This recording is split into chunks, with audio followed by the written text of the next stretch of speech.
July 12, 2019. I say the date now as historians say dates, cleanly, as if that utterance could contain the gravity of what followed. It had been meant to be simple: my 32nd birthday, a quiet evening with friends dropping by, a cake, the small talk that softens an ordinary room.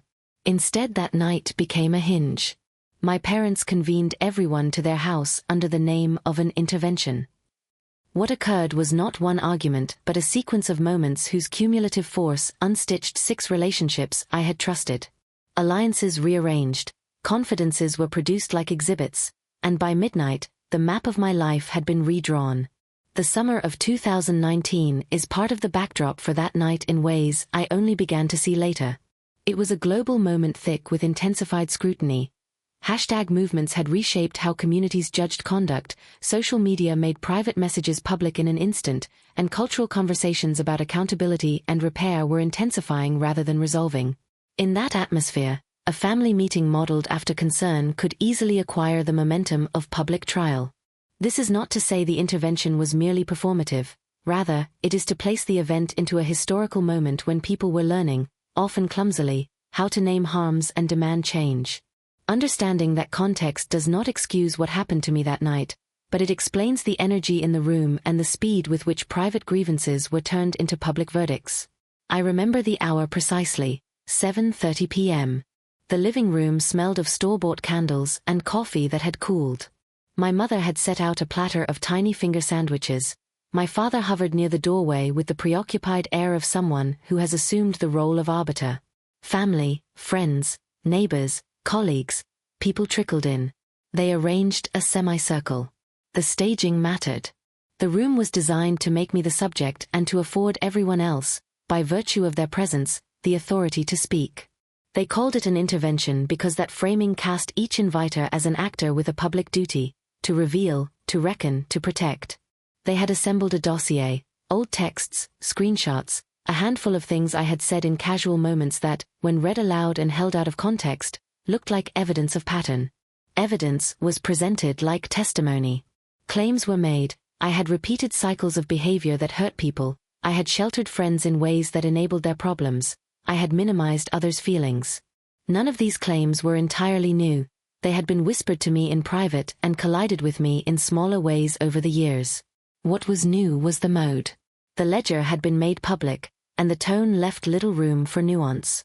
There was a procedural immediacy to the accusations that felt juridical. People who had been part of my life for decades delivered verdicts that night.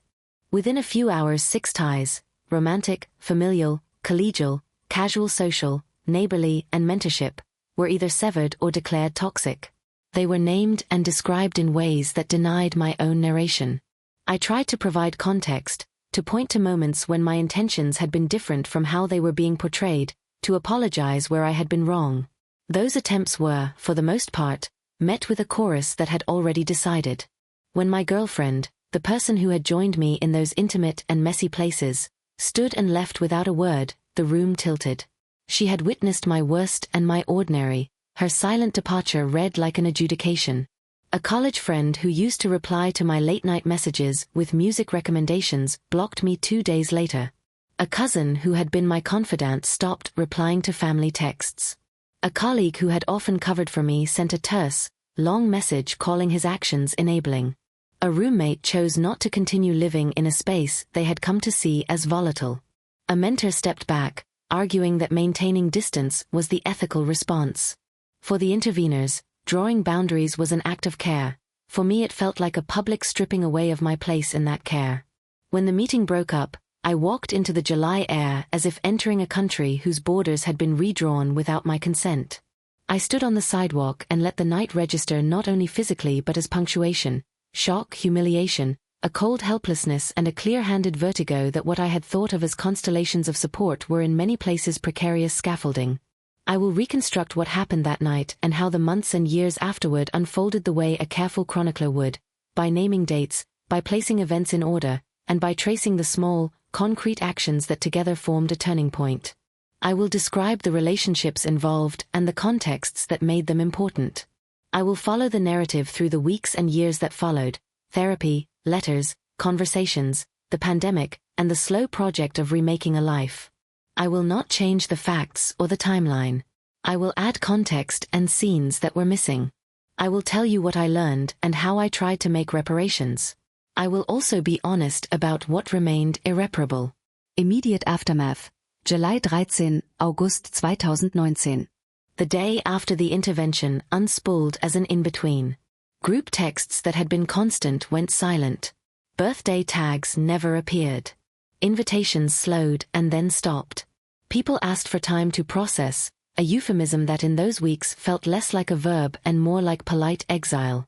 The public naming of behaviors had an arithmetic effect, where once there had been a spillover of casual goodwill, unexpected visits, last-minute dinners, now there were cautions and recalibrations. In the first week I did the things I knew how to do, explain, apologize, and attempt to show change. I wrote letters, some emailed, some handwritten, to the people most affected. I folded a letter at 2 a.m. on July 15, 2019, my handwriting cramped and urgent. I was trying to put into sentences what I had been denied the chance to say in the living room, context for jokes, timelines of mistakes, the specifics of how I intended to change. 2 of those letters led to conversations. One produced a messy, honest phone call in which we did not restore what had been broken but located each other on a map of words and understood the distance between us. Other letters received silence. Silence was an answer. There were immediate professional ripples.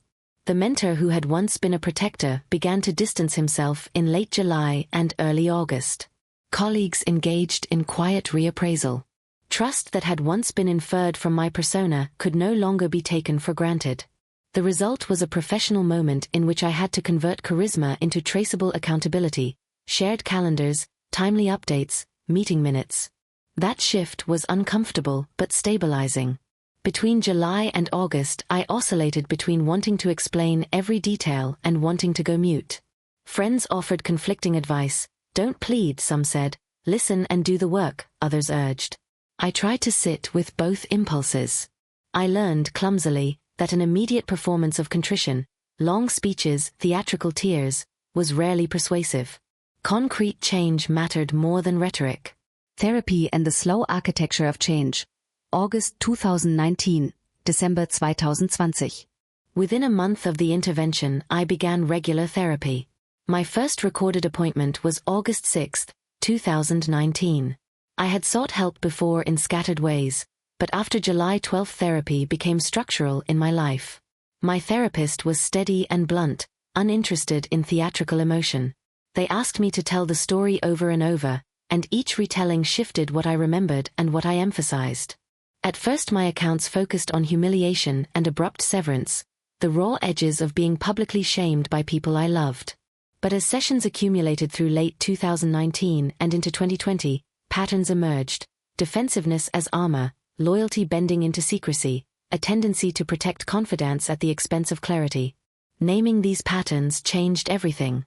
It allowed me to assemble an actionable plan, daily habits, accountability partners, specific steps for amends that went beyond talk.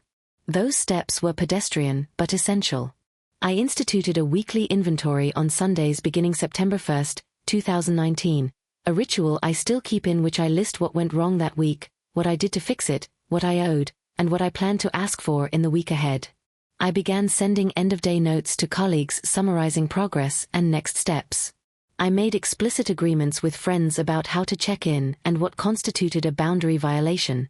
I changed the locks on my apartment and separated finances and shared accounts that had been sources of mutual liability. Administrative acts mattered because they produced proof that could be verified beyond a public denunciation. Therapy became a laboratory. My clinician proposed small experiments. Call the person I had been avoiding and ask a simple question. Show up on time without excuses. Write an admission that was 2 sentences, one naming the harm and one stating how I would change. These experiments were often humiliating and usually boring. But over months they accumulated into a different way of being. Family Dynamics and Family Therapy, October 2019 to 2022. My parents' decision to stage the intervention deserved particular attention. Their action had been protective and panicked. They had long observed me in cycles, sometimes thriving, sometimes stumbling, and their choice to call everyone together grew from fear as much as care. In the months after July 12th, our family dynamics were strained. There were days in late July and August when I considered leaving their house for good, not as punishment but because the home that had once been refuge had become a courthouse. In October 2019, we began attending family therapy intermittently. Those first sessions were awkward. We were unskilled at new rules of disagreement. But with a clinician who insisted on procedural safeguards, a commitment that no one would ambush another, we built modest practices. We agreed to private conversations before public declarations. We learned to pause rather than ambush. We practiced hearing without immediately remediating. These were not dramatic reconciliations. They were modest procedural changes that mattered. My parents apologized in ways that were awkward and earnest. They arranged referrals, sometimes in ways that read as proxy repairs rather than true listening. Over 2020 and into 2021, their ability to ask open-ended questions improved. They learned to say, "I'm afraid of," rather than, "You are." We also instituted small rituals that grounded us. Monthly breather calls of 10 minutes, beginning in November 2019, became a way to check in without relitigating the intervention. When direct conversation felt too sharp, my parents and I exchanged handwritten letters. One such letter, written in December 2019, still sits folded in my drawer, an object of small, tentative sentences. Those letters allowed stories to be told without interruption. The slow, quiet exchange of written words was medicine.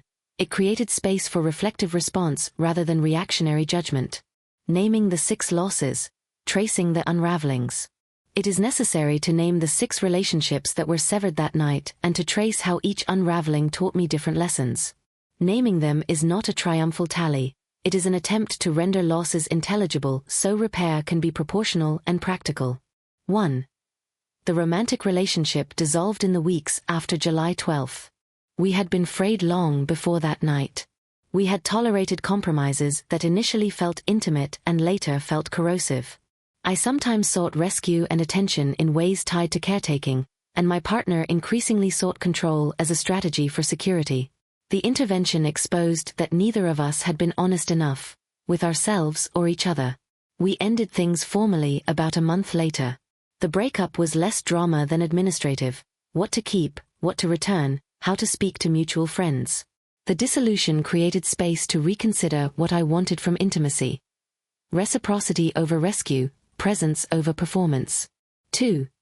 The longtime best friend, the social thermostat who offered immediate absolution or fierce defense, chose spectacle over nuance at the intervention. Her method, believing exposure would cleanse, was decisive. Our relationship did not collapse in a fight, it unraveled into silence and then absence. We spoke briefly months later. The intimacy that had sustained us had eroded. 3. My sibling, both rival and ally, was forced into a choice presented as moral clarity: align with parents or hold a more ambiguous stance. He sided with family loyalty. For him the act was filial duty, for me it felt like abandonment. We continued to speak in low-stakes ways, holidays, brief calls, but the repertoire of private jokes, confessions, and unmonitored truths felt contraband. Time softened some immediate anger, but depth shifted into caution. 4. The mentor, a professional figure who had been both protector and enabler, made a pragmatic choice to distance himself after the public event. He had admired my improvisational skills and often covered for me when deadlines were missed. When I was publicly implicated, he retreated to avoid collateral damage. His withdrawal was a hard lesson. I could not rely on one person to be a firewall for consequences. The loss pushed me to adopt systems of visible reliability: transparent calendars, email traces, explicit commitments. 5. The weekend tribe, the constellation of late-night drives and easy laughter, decided my behavior no longer aligned with their desire for lightness. They chose self-care framed as refusal to be burdened by my volatility. I cannot fault them for protecting their peace, but their absence was a different bereavement: the loss of ease of being known without being asked to perform.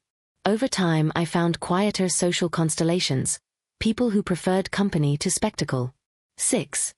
The surrogate aunt, an older family friend who had functioned as an intermediary, sided with my parents' moral framing that night. Her letters afterward were kind but edged with judgment. Losing her was particularly painful because she had been a buffer between me and my parents. Her alignment removed a translator I had relied on. The relationship calcified into politeness. When she died a couple years later, the grief I felt was complicated by puzzlement over how quickly loyalty had hardened into righteousness.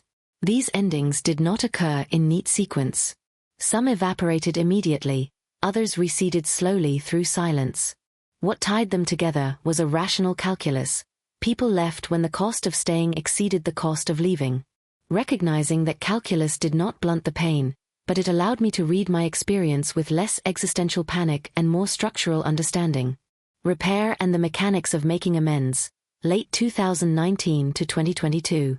Repair was not dramatic, it was a series of small acts that cumulatively recreated trust. I returned to my therapist's insistence, actions over rhetoric. I apologized repeatedly but specifically. For some people that was enough. Others required restitution, returning borrowed items, settling financial ambiguities, recusing myself from contexts where my presence risked harm. I learned to write short admissions. One sentence naming an offense followed by one sentence describing a concrete plan to do better. That format kept apologies from ballooning into defensive monologues. I developed rituals to manage relapse. In September 2020, I went through what I now call Old Script Week. I missed a friend's crisis, snapped in a trivial conversation, and retreated instead of asking for help. Each misstep invited panic, the terrifying sense that progress had been erased, but I treated each failure as an opportunity to show up afterward. I apologized with a plan, not with vows of perfection. Some people accepted, others did not. I learned to respect both outcomes. Professional repair followed similar lines. I began sending end-of-day notes, made commitments visible, and took smaller leadership roles that privileged steadiness over spectacle. Predictability became a quiet form of credibility.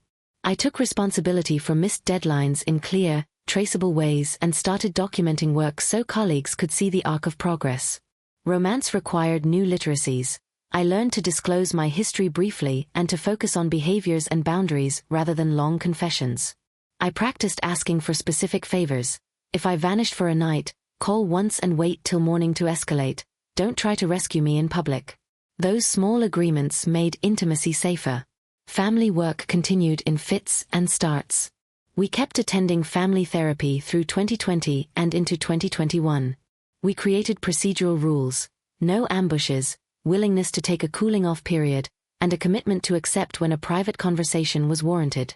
We tried and failed many times.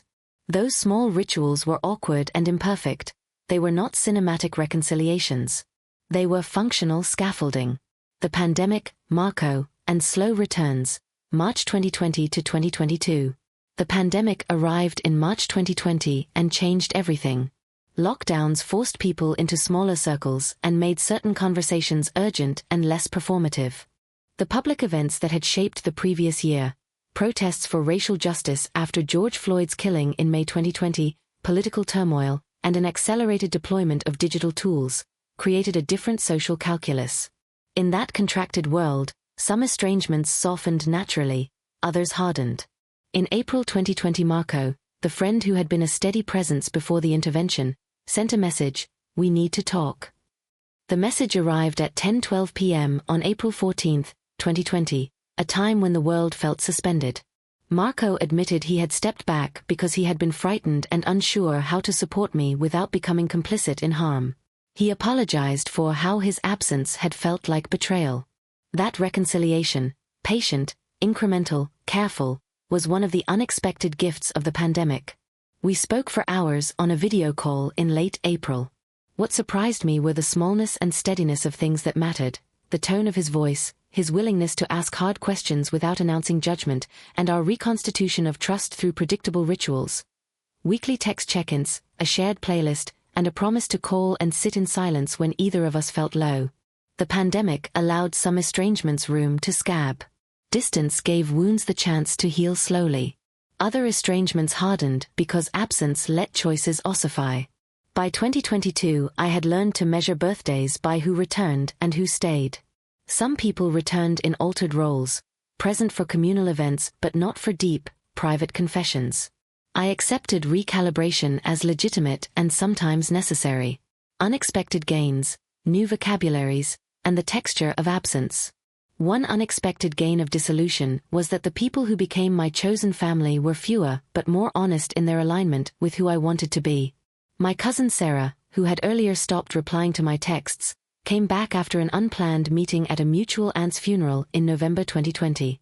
We sat in a diner, weary from grief, and spoke without demanding forgiveness.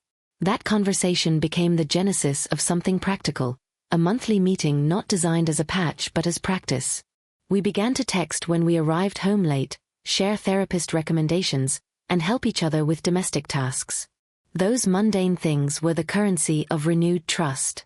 A new vocabulary developed in my relationships, I statements used without weaponization, boundaries respected rather than reciprocated as punishment, and a willingness to name desires and limits explicitly. People started asking whether I had overstepped instead of assuming. I began to preemptively tell friends when I would be late or absent. Reparable relationships agreed on ways to raise issues and a willingness to pause and repair rather than stockpile hurts into a single explosion. The intervention exposed practical vulnerabilities. I disentangled co-signed debts, clarified leases, separated passwords, and automated bill payments. These acts were mundane but moral. A person who could honor due dates and responsibilities became a different kind of partner and employee. I created a private network, a sober buddy, a friend who knew how to listen without fixing, and a therapist I could text in moments of crisis. Privacy reasserted itself as dignity. I stopped staging repair on public platforms and reserved difficult conversations for private channels. Anniversaries and ritual responses. Each July 12th felt like weather. The date reopened a shutter in my memory. Sometimes the pain arrived as a physical ache, sometimes as an intrusive image, someone in the room reading a message as evidence against me. I built rituals to manage those moments. On the anniversary in 2020, I made a small donation to a local community center and wrote a short letter to myself cataloging that year's lessons. On July 12, 2021, I called a friend who had stayed and asked for 10 minutes. Birthdays became checkpoints rather than performances. What I would do differently, in hindsight. 3 years on, I can name what I would change if faced with an intervention again. During the meeting, I would insist on being heard and demand a private conversation first. I would calmly document what was said, who said it, what evidence was presented, so that subsequent engagement could address specifics rather than impressions. I would ask for a pause, a mediated continuation, or time to reconvene with a professional present. Structure can prevent a gathering from becoming spectacle. Afterward, I would step back and listen rather than weaponize my pain into performance. I have learned that insisting on being right is often reflexive armor that prevents honest self-appraisal. There is a difference between defending oneself against falsehoods and defending oneself to avoid accountability. I would surrender to that distinction sooner. Most importantly, I would refuse the binary of villain or victim. The intervention forced onlookers to choose sides and simplified people into monoliths. Human beings are messy, capable of harm and of change.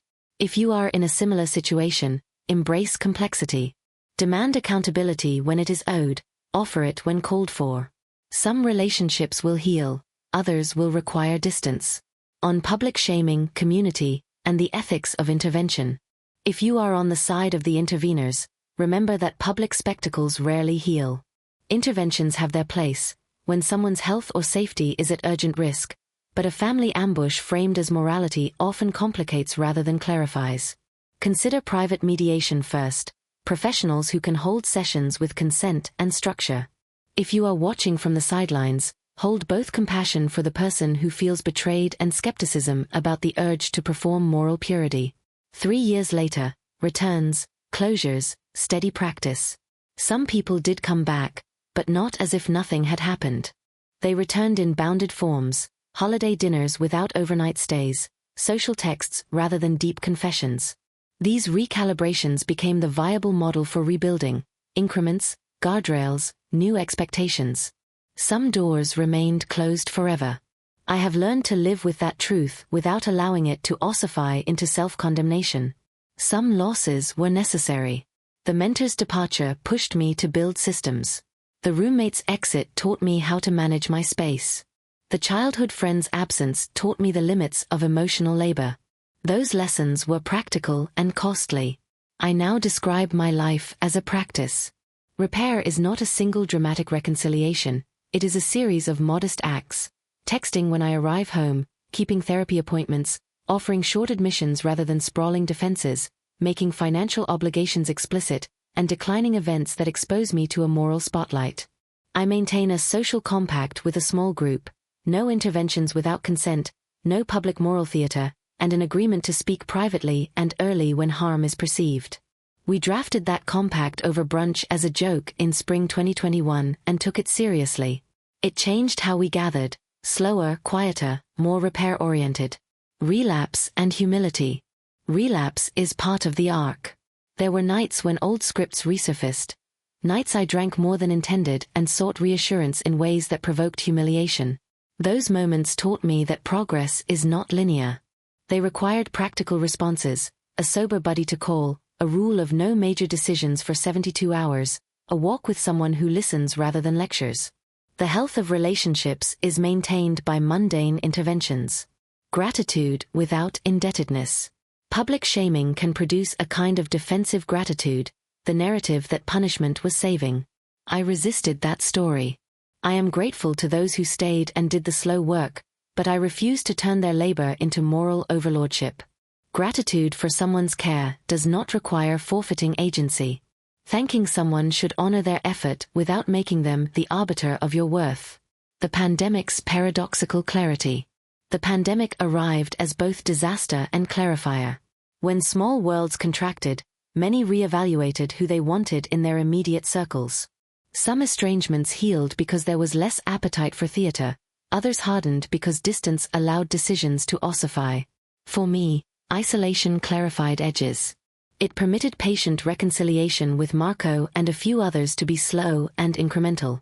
It also revealed that some people, by their absence, had already made their choice. Final reflections. What the intervention taught me. The intervention did not produce a tidy moral arc. It tore and taught. It clarified which relationships were worth saving and which were not. Those who stayed did so because they chose to, those who left did so because staying contradicted their safety. Both outcomes forced me to reckon with myself and my community. If there is a final lesson, it is this.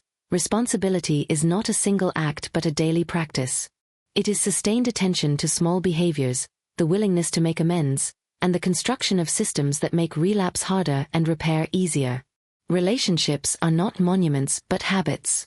They are built by showing up for ordinary things, returning calls, honoring commitments, asking for consent, and making explicit agreements about boundaries.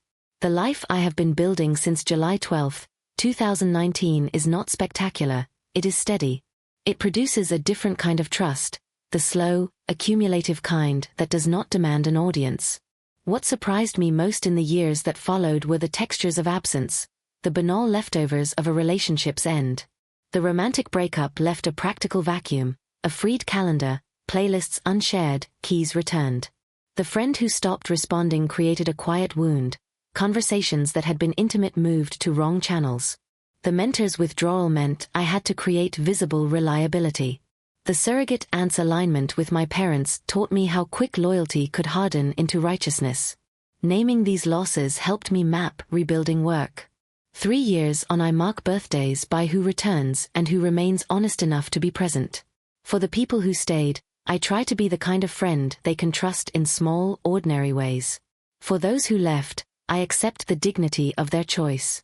For myself, I measure worth not by attendance at a party but by habits I keep, a therapist, a sober buddy, a weekly inventory, and the willingness to say no to events that would place me under a moral spotlight.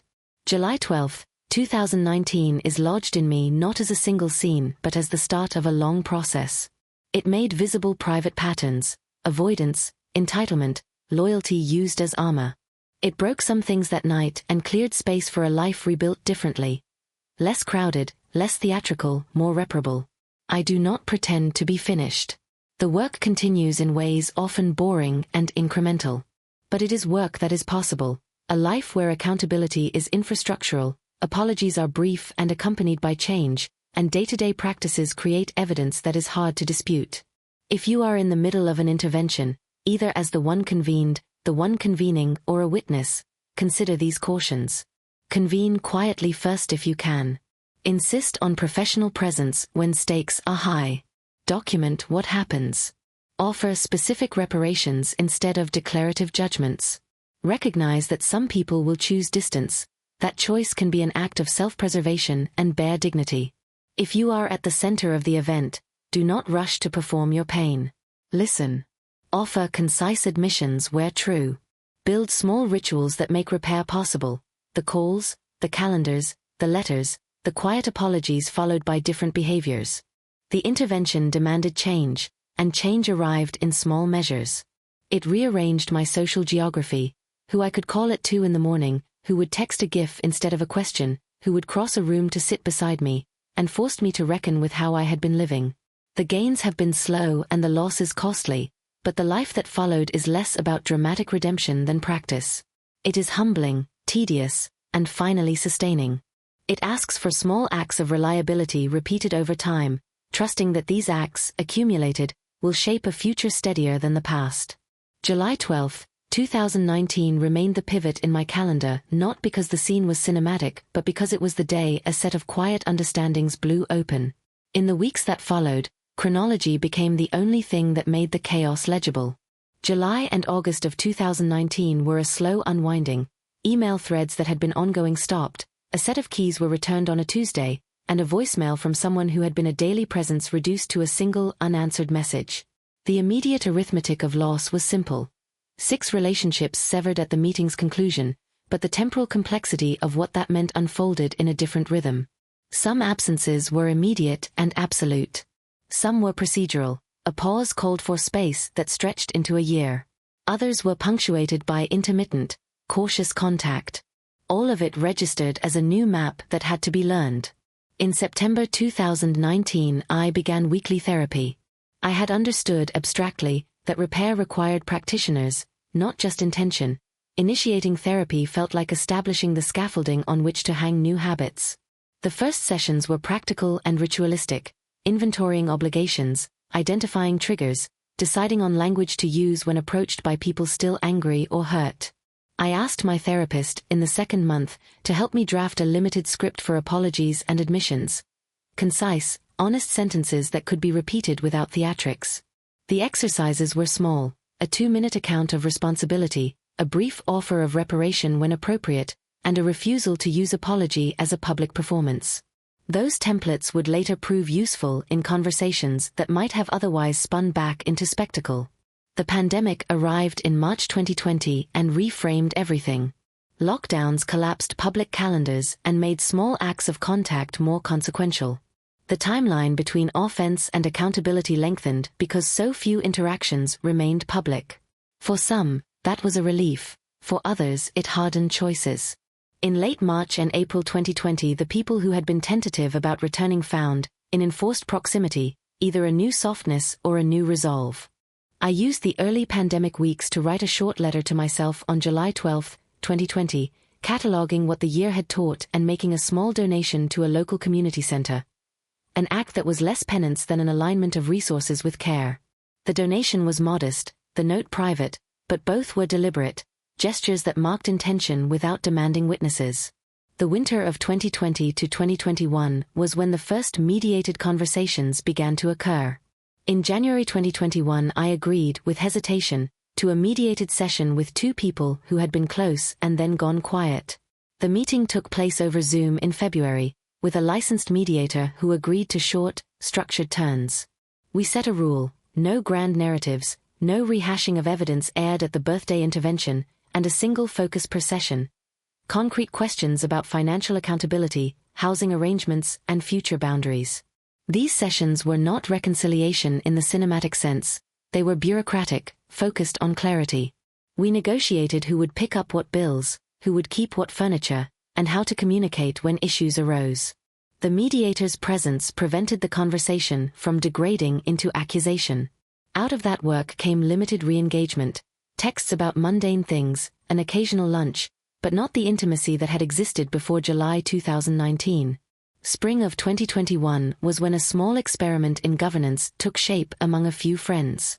Over brunch in April 2021, we drafted our social compact, a set of agreed norms about how to handle concerns about harm, consent around interventions, and the boundaries of public confrontation. What began as a joke became a real document. No interventions without consent, commitments to private conversation first, and a clause that if someone insisted on bringing up alleged harms at a gathering, they would be asked to either reschedule for a mediated session or to leave. The compact was not legally binding. It had no enforcement mechanism beyond social sanction. Still, it worked as a norm-setting device. By the time July 12, 2021 rolled around, I asked a friend who had stayed for 10 minutes on the phone. One short, steady voice that year became a ritual. Birthdays had become check-ins rather than stages. The year 2021 also saw partial returns. Marco, whom I had described in private as an example of patient, incremental re-engagement, returned slowly. Our reconciliation was not predicated on the erasure of the intervention. It was built on accountability that was visible. Attending therapy consistently, showing up for small practical things, being late with apology but measured in action. Marco's return was emblematic of a pattern. Some people came back but not as if nothing had occurred. There were holidays where seats at the table were offered but overnight stays were withheld, conversations were shallower at first, and digital intimacy was kept on a tighter leash. These returns were a study in gradation, partial closeness, not full restoration, with boundaries that were tested and then renegotiated.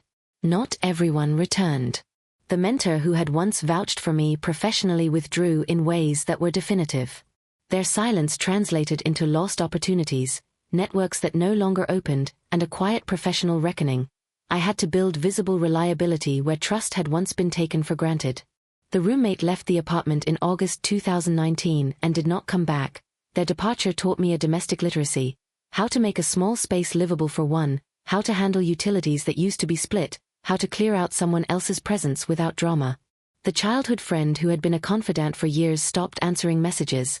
That absence had a different quality, a quotidian ghosting that lingers in the form of questions never asked and stories never again compared. The surrogate aunt's alignment with my parents hardened into estrangement, and that taught me about how loyalties can calcify into righteousness. These absences were not failures to be lamented and fixed. They were boundaries enacted by other people, and respecting them became part of my practice. By July 12, 2022, 3 years after the intervention, the landscape had more texture. Some of the immediate wounds had scarred, others had not. I continued to treat repair as practice, not miracle.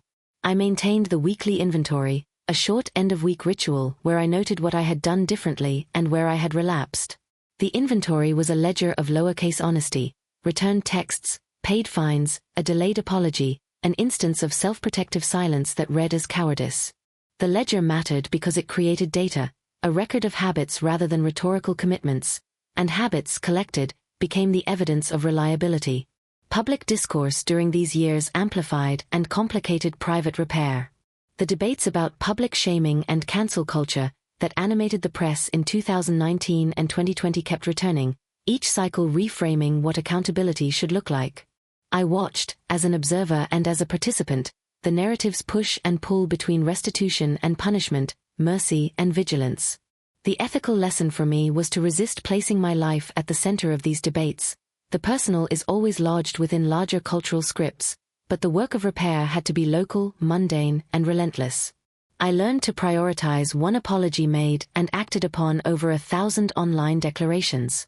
The pandemic's later years, 2021 into 2022, also clarified some logistical truths. Holidays were tests. Thanksgiving 2021 required a negotiated guest list and an agreement to table certain topics. Christmas that year was spent with a narrow circle where each person had committed to the social compact. These gatherings were not celebratory in the old way. They were deliberate, with contingencies, exit plans, and brief prayers of gratitude that felt less performative and more honest. In 2022, I began donating my birthday day of reflection to a friend-led mutual aid initiative that distributed grocery vouchers in neighborhoods hit by the pandemic.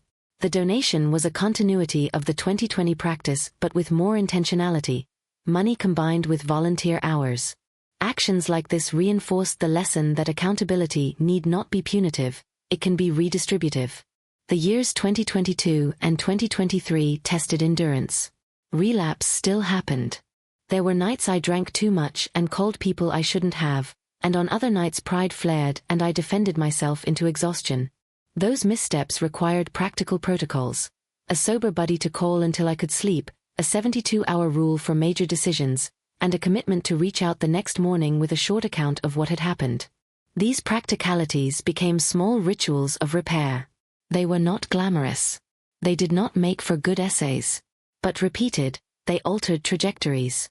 They meant a friend could trust me to call when something urgent happened. They meant I could be counted on to pay a shared bill. They meant that when I said I would come to an event, I came. That is how trust accrues, by refusing the drama of a single public confession in favor of 1,000 tiny, private reliabilities. By late 2023, a few more tentative bridges were built. Not reconciliations to their former states, but pathways where contact could be both safe and meaningful. One former collaborator and I negotiated a professional boundary that allowed us to work on a community project without reopening old emotional wounds. We used written agreements and a mediator to maintain structure. This arrangement was emblematic of what I had learned. The best repairs often require external scaffolding, whether in the form of contracts, mediators, or clear calendars. Informality had been the condition of the harm. Structure became the condition of any possible repair.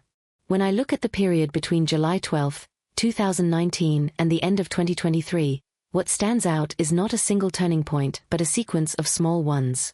There are dates that function as anchors: July 12 each year, March 2020 for the pandemic, April 2021 for the social compact, but the real narrative is a chronology of practices layered on top of each other. The interventions I instituted, therapy, the sober buddy rule, weekly inventory, the social compact, became institutional habits, not moral performances. They were prosaic and thus durable. By 2024, the contours of life established after that night in 2019 had begun to calcify into a different identity. I had learned to identify two kinds of gratitude: the gratefulness I felt toward those who stayed and did the slow work, and a separate refusal to become indebted in a way that surrendered agency. Thanking someone for care did not mean letting them define the terms of what I could or could not do. I honored the labor of the people who had helped me rebuild, and I refused to narrow my future into a moral debt that could be called due at any moment. In public spaces and in private reflections, I increasingly framed the intervention as an event that exposed patterns rather than as a moral verdict. It revealed where I had relied on loyalty as armor, where I had been entitled, and where I had made demands without giving corresponding care. Once those patterns were visible, the work was to change them in the small, habitual ways that were less spectacular but more likely to endure: keeping appointments, returning messages, making financial obligations explicit, and declining the invitation to moral theater. These were techniques of living, not acts of penance. The texture of absence remained a faithful teacher. The playlists unshared, the calendar gaps where someone's name used to live, the furniture that no longer bore another's weight, these were tactile reminders. They were not all sorrow. They were also proof that choices had been made by me and by others, and that some choices were necessary for safety. The stubborn dignity of other people's distance mattered as much as the relief of regained contact. I learned to accept both as realities deserving of respect. The future, as I now narrate it, is not a destination so much as a trajectory. The work continues. I continue to mark July 12th with a small, private ritual, a brief inventory, a modest donation, and a short letter to myself about the year's lessons. I continue to live within the social compact I helped draft, and I continue to favor mediated, private conversations over public moral calculation. Relationships that survived did so not because of spectacular forgiveness but because of daily, sometimes boring acts of reliability repeated across months and years. The people who left did so for their safety. That absence taught me humility. The people who returned taught me patience. The mentor who never returned taught me self-sufficiency. The absence of the childhood friend taught me the limits of emotional labor. And Marco, whose slow re-engagement was both fragile and real, reminded me that some repairs are possible when both parties choose incremental work over instant absolution. History, even on a personal scale, is not a single event but the afterlife of that event. July 12, 2019 did not end my story. It began a long sequence of small acts, apologies kept short and accompanied by change, calendars honored, calls returned, that accumulated into a different everyday. The narrative arc remains incomplete, and that incompleteness is not failure but condition.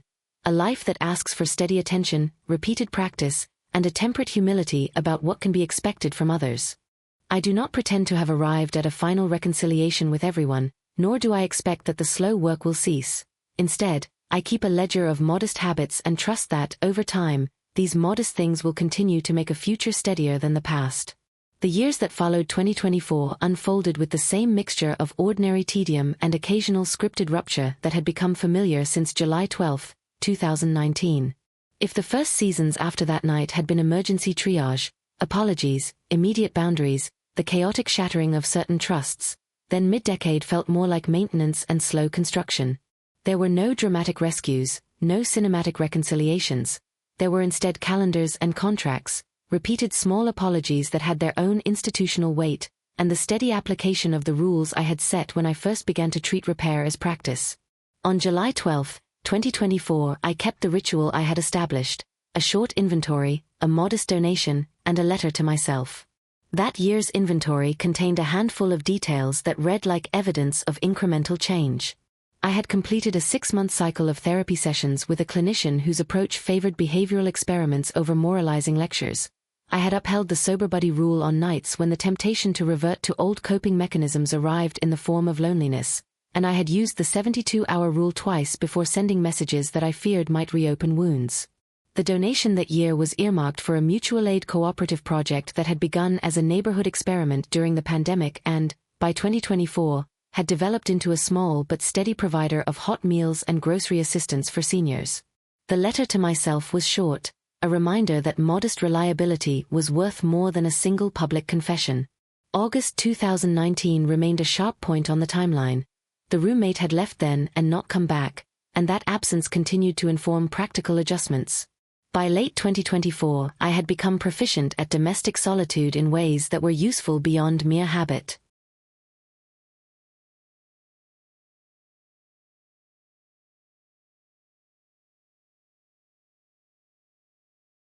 Necessity but honed into assets. When, in September 2024, a friend needed a short-term place after an unstable breakup, I was able to offer it with clear expectations about bills, housework, and privacy.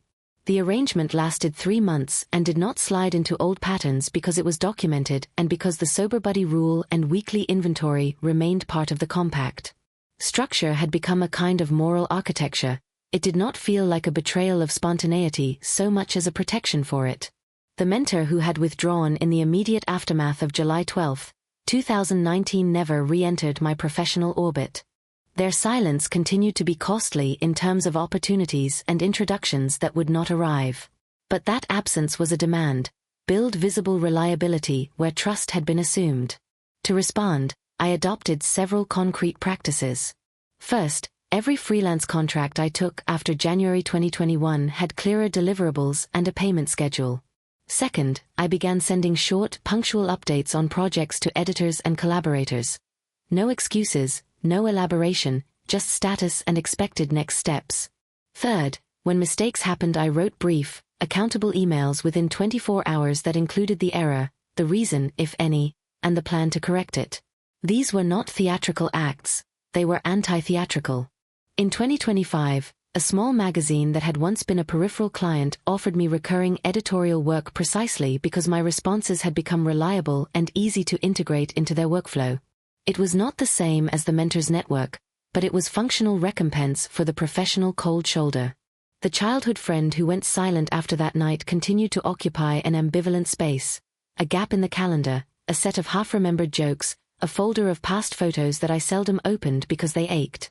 Attempts to reopen communication, short, non-demanding notes on birthdays or on the anniversary of shared experiences, met with silence or a polite but final decline. There was no dramatic confrontation. Rather, there was a clear lesson about the limits of emotional labor. In April 2025, after a birthday message went unanswered for 3 months, I stopped sending them. The cessation felt both like mourning and like a recognition that reconciliation cannot be manufactured alone. The grief had a long tail, but it was not the kind that required daily tending. It was the kind that required occasional acknowledgement and none of the rituals of penance that only reopened old wounds. The surrogate aunt's estrangement hardened in ways that were predictable and also oddly stabilizing. She had aligned with my parents in the years immediately after the intervention, and that loyalty translated into a moral distance that persisted. In late 2024, she declined an invitation to a small family dinner and later sent a single brief message that rehearsed the moral language she and my parents used. Accountability must be proportionate, restitution must be complete. I replied with a short acknowledgement and an offer of space. She did not take it. The experience taught me the politics of narrative loyalty. When someone has publicly declared themselves on one side, they often conform to that position. It also forced me to accept that some relationships end not with an argument but with a refusal to reconsider. Marco's re-engagement continued to be the most cautious and most instructive of the resumptions. Our contact in late 2019 and into 2020 had been tentative.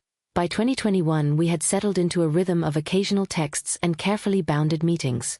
In 2024, our interactions deepened to include a joint volunteer effort distributing groceries with the mutual aid group. The project required us to coordinate, to show up, and to communicate when plans shifted. In June 2025, we co-led a weekday distribution pop-up at a community center for 2 weeks, simple shifts, inventory lists, a shared calendar. Those 2 weeks did something that months of apology had not. They put both of us into a situation where practical dependability mattered more than emotional performance. Marco's presence was never a wholesale return to intimacy. It was built in increments, each one tested against a small task. That continued through 2025 and into early 2026, when we agreed to check in monthly and to notify one another 72 hours in advance of any meeting we thought might turn emotional. The clauses were ungainly and explicit, but they worked because they respected limits without requiring theatrical demonstrations of trust. In the late 2023 agreement with a former collaborator, the written contract and mediator model proved durable. After the project they had negotiated in 2023 concluded, we entered a follow-up initiative in March 2024 that focused on community-level arts education. The collaboration ran according to the written agreements we had drafted with the mediator present. Clear deliverables, transparent budgets, and a conflict resolution clause that mandated neutral arbitration for disputes. By November 2024, the relationship had shifted from fraught to functional. We were not friends in the old sense, but we could do work together that mattered to other people. That shift reinforced a lesson I had absorbed: structure can act as both protection and permission. It allowed us to allocate energy to the community project without reopening old emotional fissures. Public discourse remained the ambient soundtrack. The debates about cancel culture, accountability, and public redemption continued in newspapers and on panels, agitated by new cases and fresh controversies. I rarely spoke in those arenas. The earlier years had taught me that large-scale moral argument did not advance local repair.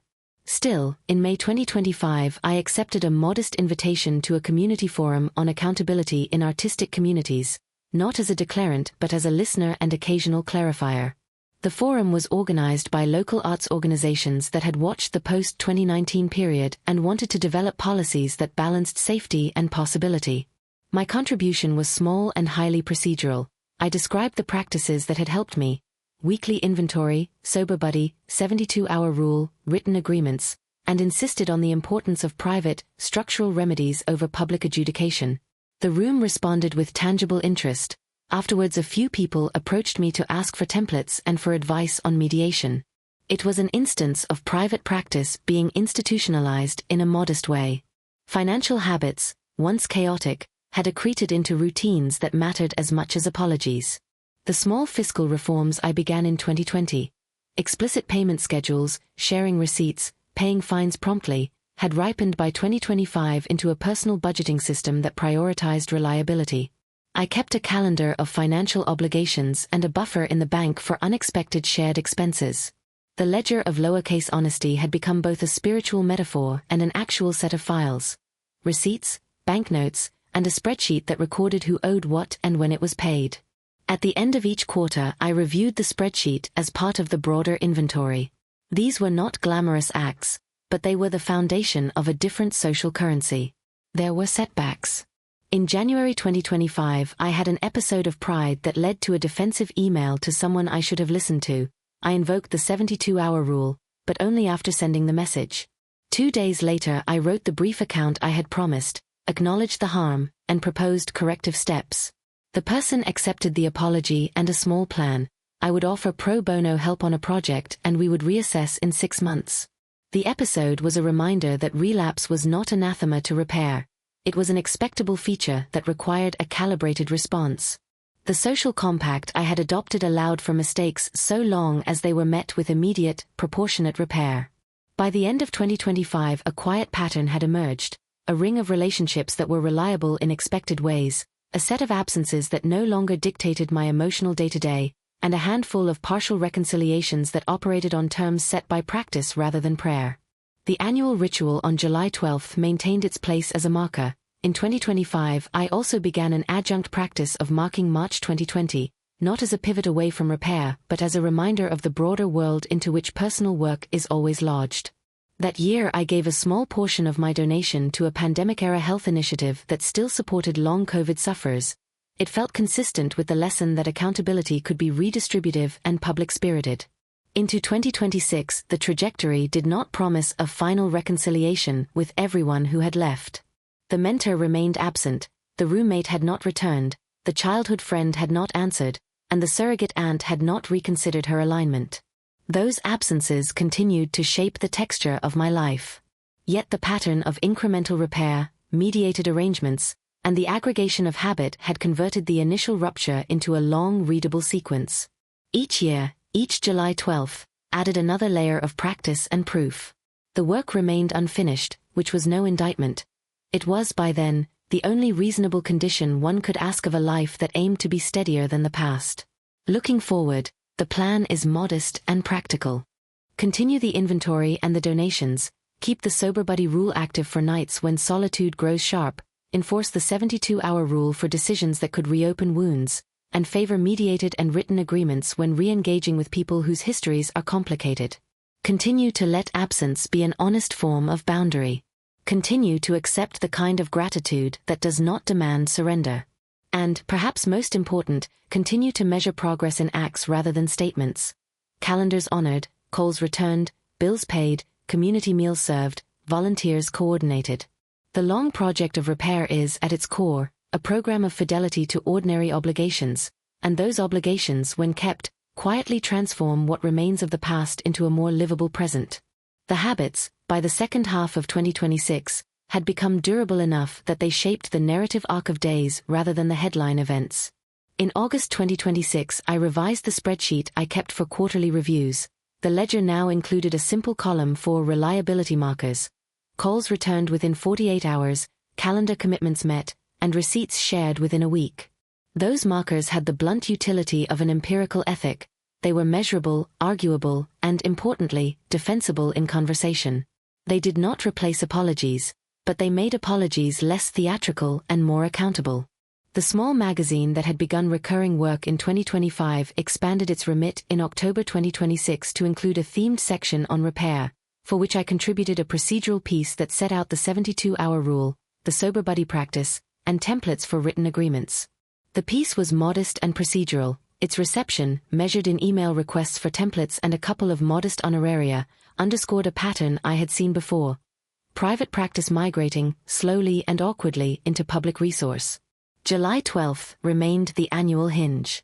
In 2026, I marked it by hosting a simple community dinner at the community center where Marco and I had co-led distributions in June 2025. The guest list, deliberately small, consisted of volunteers, the organizer from the mutual aid group, and one young artist who had attended the May 2025 Forum on Accountability. My parents were not invited. Their intervention was material to the story I kept but not to the ritual I had fashioned for myself. That dinner felt less like a ceremonial erasure of the past and more like an affirmation of the forms that had sustained repair: shared food, a short reading of the inventory, and a request for guests to name one practical promise they would keep.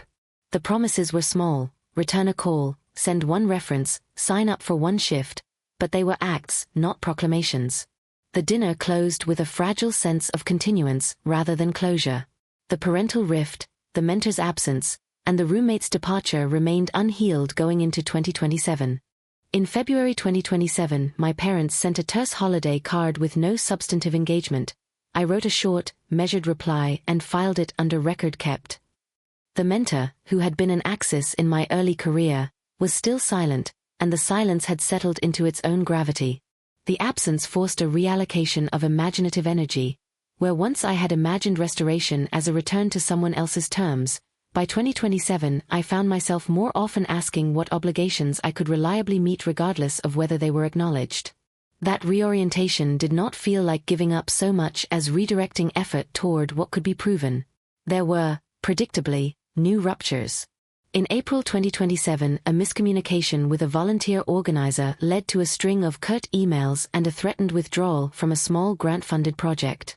I invoked the 72-hour rule, wrote the account I promised, proposed a remedial plan that included a mediator, and offered to absorb a portion of an unexpected expense.